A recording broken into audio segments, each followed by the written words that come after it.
quite clearly, the knowledge is based on national programs, and one of the fundamental problems we have is too often we're not doing multidisciplinary science. We're still staying in silos when we should be looking at things in a much more integrated way of bringing the natural sciences with the social sciences, with economics, and quite often the capacity in developing countries is lacking. So the first thing is we need to strengthen national programs that are multidisciplinary. Secondly, we have to integrate the very large international programs we currently have, like the World Climate Research Programme, International Geosphere Biospheres Programme, Diversitas, which is a biodiversity programme, and the International Human Dimensions Programme. And we're now trying to integrate them into one programme called Future Earth, led by ICSU and also by the International Social Science Council. For this to be successful, we need these programs to be co-designed, co-delivered, and co-communicated by all relevant stakeholders. We can't just have the scientists design these programs. We need the end users, whether in the private sector, civil society, or in government. So it's a revolution in the way we think about how to put scientific programs together. We then need to have programs that assess knowledge, both at the national level, the regional level, and the global level. And it's absolutely critical that these assessments bring, again, all of the relevant stakeholders together. And we need the best experts from the relevant stakeholders to be involved. Now, what do I mean by an expert? Maybe a scientist in a prestigious university or in a government laboratory, but it can also be the farmer in the field. Local and indigenous knowledge is just as valuable as the knowledge produced in many universities or in many government laboratories. And so who are the experts depends on what are the question you're answering. And one of the biggest challenges we face is how to integrate what I call modern knowledge that we put together in peer-reviewed journals with the knowledge of the local indigenous knowledge, whether it's in biodiversity or whether it's the knowledge the farmer in the field has.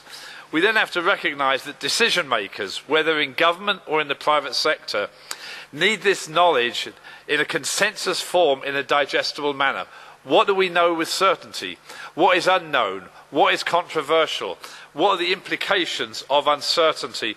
What are the implications of the lack of knowledge? As I already said, if we have assessments, national, regional or global, they must be co-designed with the relevant users. They must be demand-driven. They have to be conducted in a way that's open, transparent, legitimate, with very well-defined principles and procedures. They need to be evidence-based. When I directed the International Agricultural Assessment, it was the most difficult assessment I've ever worked on. Topics such as genetic modification, international trade, access and benefit sharing, the use of agrochemicals, often had ideological components with them. People were for genetic modification or against it, without really looking at the evidence that could either support one view or the other. The same with international trade. And so we need to get these assessments that are evidence-based, but recognise effectively there are these ideological debates that also go along. As I said, we need experts from across the world, wherever they are, and an assessment should reduce complexity, but through synthesis and assessment. Clearly, to get an assessment the sort I've worked on climate change, biodiversity and agriculture, one needs a conceptual framework that we use, a conceptual framework that will work at the local level, the farm level, all the way up to the global level. We need to learn from history, so we need to look backwards about where are we today and how did we get here today? What's the state of biodiversity? What's the state of climate? Where are we on agricultural productivity? We need to look at all of the factors that affected the climate, biodiversity, agricultural production over the last, say, 10, 20, 50 years. But we also need to look forward. What is plausibly going to happen in these various systems over the next 50 to 100 years? We need to embed different knowledge systems, as they say, modern science with traditional science.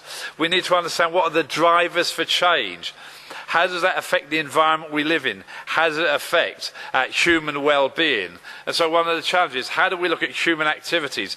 How are they affecting biodiversity? And how do they affect ecosystem services and food security? We need to make sure that we have an open process for choosing the authors, the review editors.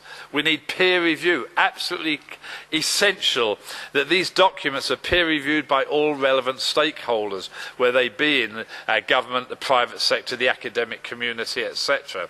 We need processes that are well defined and accepted by everybody. So in the Millennium Ecosystem Assessment, we had a very straightforward conceptual framework. What were the indirect drivers of change? Changes in demography, changes in economic systems, socio-political change, changes in science and technology, changes in cultural and religious beliefs. How do they affect the direct drivers of change? In other words, how do they change the way we manage our land? How do the way they change climate? This we then use to say, how had ecosystems changed in the past? How are they likely to change in the future? And we took 4 types of ecosystem services: the provisional, regulating, the cultural and supporting. And then we asked, and the next slide shows it better, how did they affect the constituents of well-being? So we looked at the provisioning services, the provisioning of food, fresh water, fuel, the crucial regulating services that affect the provisioning services: climate regulation, floods, pollination services, disease regulation. Looked at the cultural services, aesthetic, spiritual, education, and the underlying supporting services: soil formation, biogeochemical cycling, etc. Then we asked, how does it affect the normal constituents of well-being? Personal security, basic material for a good life, human health, good social relations, and Amartya Sen's freedom of choice and action. And as one can see, all of these services underpin sustainable development. And so for every one of our assessments, whether we did it at a global scale or at the local scale, we use this basic conceptual framework. I'm currently co-chairing the UK National Ecosystem Assessment. And again, we've used a very, very similar framework. What are the drivers for change? How do they affect ecosystems? How do they affect biodiversity? What are the implications for the goods that we rely on? And again, how do they affect human well-being? What we found also, though, was absolutely critical to have a conceptual framework for looking at value. Value, both in an economic sense and in a non-economic sense. And what we came out with effectively was to recognise you don't need to value all ecosystem services. You need to value the final ecosystem services, the ones that produce the goods that we use: the food, the fibre, recreation, erosion control, etc. But we also had to recognise the final goods that we, say, buy in the shop also has a lot of other capital inputs. So the food we buy in our shops has all the processing costs, the transportation costs, etc. So we managed to unravel what was the value of the ecosystem services that underpinned food, fibre, etc. We recognised in the economic value that the non-market values were normally much greater than the market value. So we looked at a whole series of services. Obviously, food has primarily market value. We buy and sell it. But many of our other services, climate control, some of the other spiritual ones, you cannot put in the same framework. So we looked at the economic value, the value to human health, and other cultural services such as shared social value.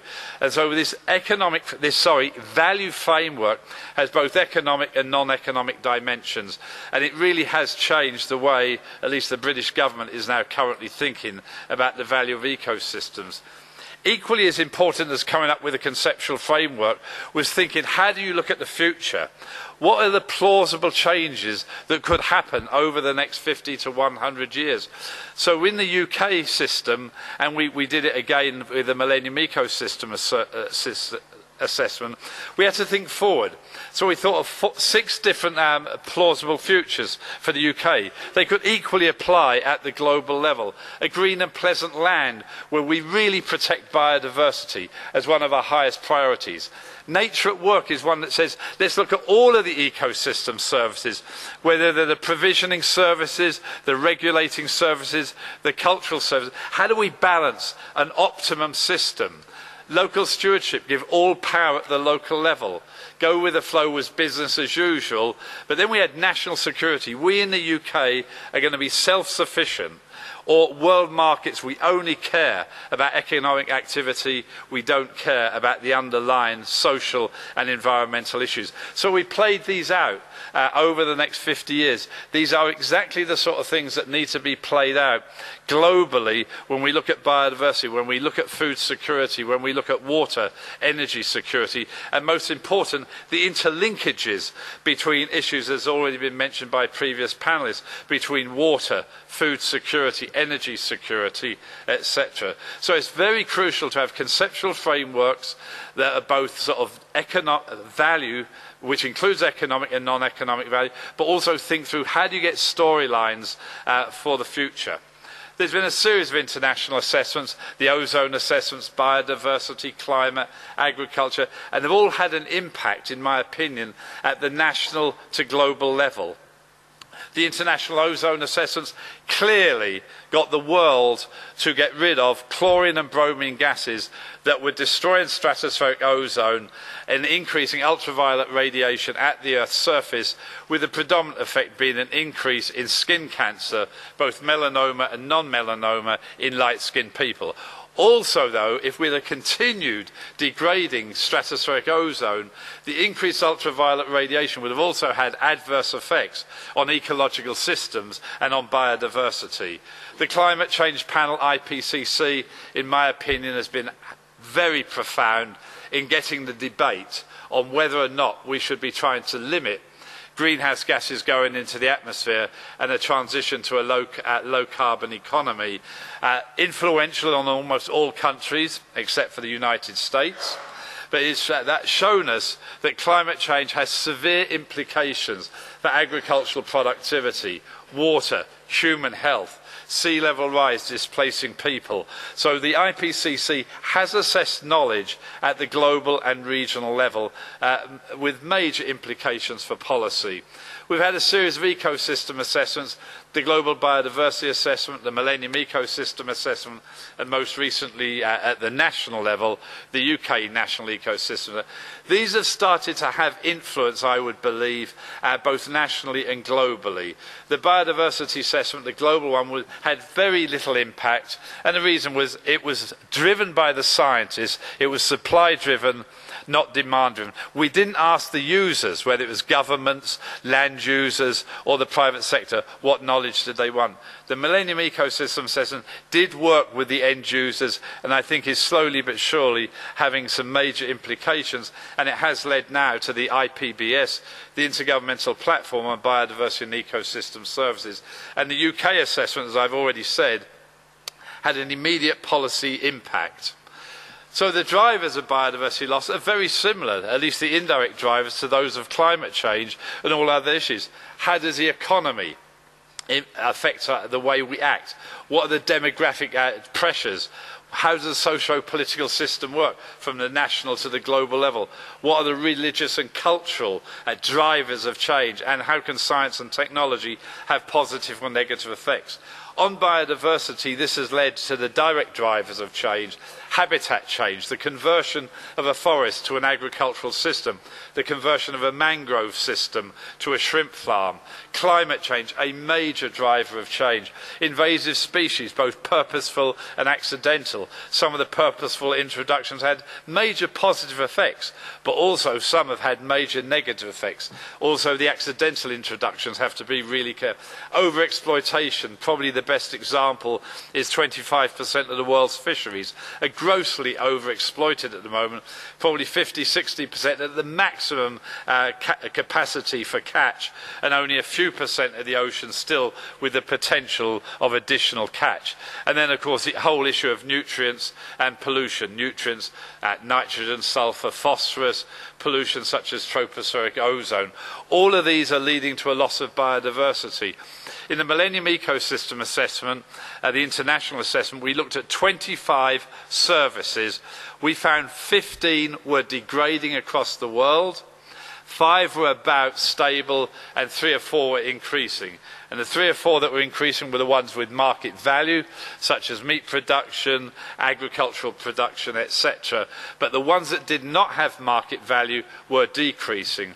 What we found in the UK when we did it was, even with some very, very strict rules and regulations and laws and really innovative legislation in the last 10 or 15 years, even that 30% of the services in the UK are still degrading, even with some strong laws. All of these drivers are affecting biodiversity loss, and in fact on climate change, it's a number that I'm not sure I can substantiate, but in the literature it argues for every 1 degree change, 1 degree Celsius change in temperature could eventually lead to a 10% loss in species. In other words, a 5 degree change, which is the direction I think we're going in, could potentially lose eventually to a 50% loss of species. Major implications, clearly, for ecosystem services and for agricultural products.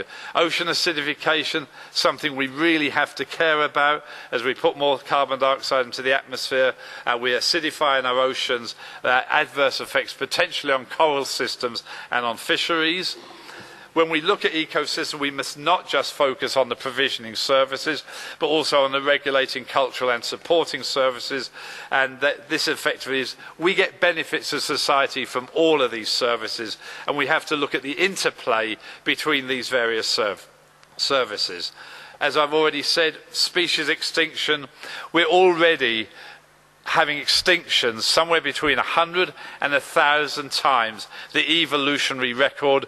We're going through a mass extinction at the moment, the first caused by human beings, and all of the projections, this comes from the Millennium Ecosystem Assessment, has that in the next 50 years we could increase this loss by another 5 or 10. On agriculture, we've had a series of major agricultural assessments, and I've not put all of them. I have not put the ones of FAO down and other organisations, but the World Bank had a report.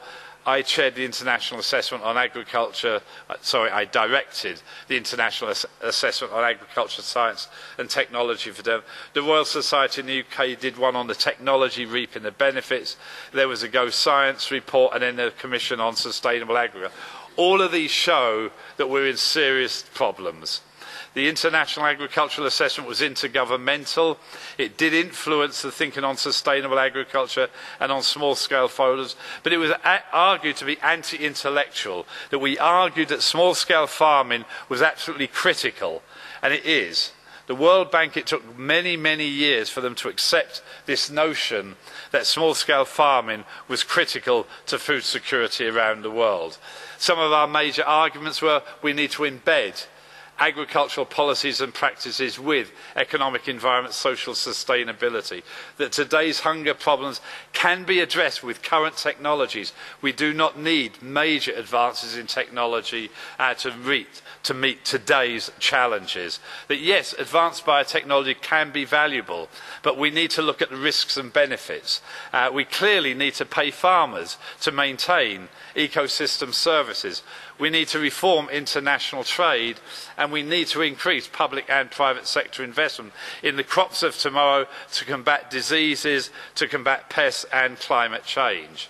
The Go Science report that was put together also argued the same thing, a radical redesign of the global food system. A no-action policy is not really an option, and there are policies and decisions outside of the food system that affect the food system, such as climate policies, biodiversity policies. And the 5 challenges, at least the Go Science report, which is a global perspective, is how do you balance demand and supply? How do you limit the volatility in the price of the food system? And as was mentioned earlier, significant volatility recently, leading to an increase in hunger in many parts of the world. How do we end hunger? How do we move to a low emissions pathway, not only in the energy sector, but in the agricultural sector? And how do we maintain biodiversity and ecosystem services while we feed the world? The Commission came up with some very, and I'm not going to read all this, very, very similar conclusions, basically, and that is we've clearly got to increase the level of investment in agriculture and food systems. We have to sustainably intensify but remove the negative impacts on the environment of agriculture. We need to reshape food access and consumption patterns. The whole issue of undernutrition and obesity both have to be tackled at the same time. The IPBES is a new international process. It was approved in Panama last year. It had its first main meeting a few months ago. It will effectively do assessments. It will help to stimulate research. It will do capacity building in both developed and developing countries, and so there will be knowledge shared, north-south, south-south, north-south. We look at policy-relevant tools. FAO is one of the 4 co-sponsors, along with UNEP, UNDP and UNESCO. We have not worked out the detailed work programme, and therefore issues of agriculture can become very central to the IPBES. The conceptual framework, it has not been approved yet, but the working one is this, and it's very, very similar, as you can see, to previous conceptual frameworks. So what we're doing at the moment in the Inter-sessional programme, the next meeting is in December. We're trying to think through what should the work programme be. How do we prioritise multiple requests to the platform? How do we bring different knowledge systems together? What should the final conceptual framework be? How do you have procedures for relating to reports and deliverables? How do we bring all of the stakeholders together? And what are the strategic partnerships? What are the strategic partnerships IPBES with all the various commissions, including the one that we're at today, basically? We will do assessments, there is no question. My guess is they will all be multidisciplinary. We'll start with regional assessments, not global, but we'll mainly go to sub-regional. In other words, if we were doing sub-Saharan Africa, there's at least 4 distinct areas in sub-Saharan Africa, equally in Latin America and the Caribbean. Possibly do thematic assessments, the one we're talking about today. What are the implications of biodiversity loss or ecosystem degradation on agriculture? And the rest of it is self-evident. I would argue we need to rethink how to do assessments, and we need to start thinking about an electronic web-based assessment that is multidisciplinary, brings all of the key issues together, that recognise global, regional, sub-regional and even possibly national issues, basically.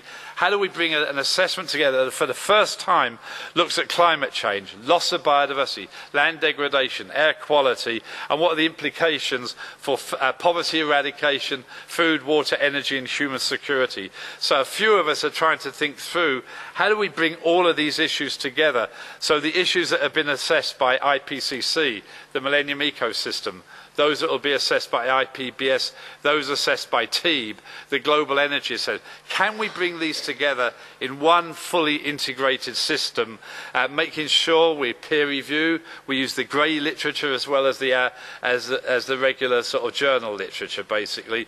The argument can be it's more real time, and everybody in the world can access all of this knowledge simultaneously. And it's a question I think that needs to be asked. Conclusion, there's no question that biodiversity and ecosystem services are being lost due to human activities. There's no question that agricultural production and food security is being undermined due to this loss of biodiversity and degradation of ecosystem services. But we need to make sure that we don't think of biodiversity loss and climate change as 2 separate issues. They're incredibly interlinked and have to be looked at the same time. We should acknowledge that fisheries are being affected not only by climate change, by ocean acidification.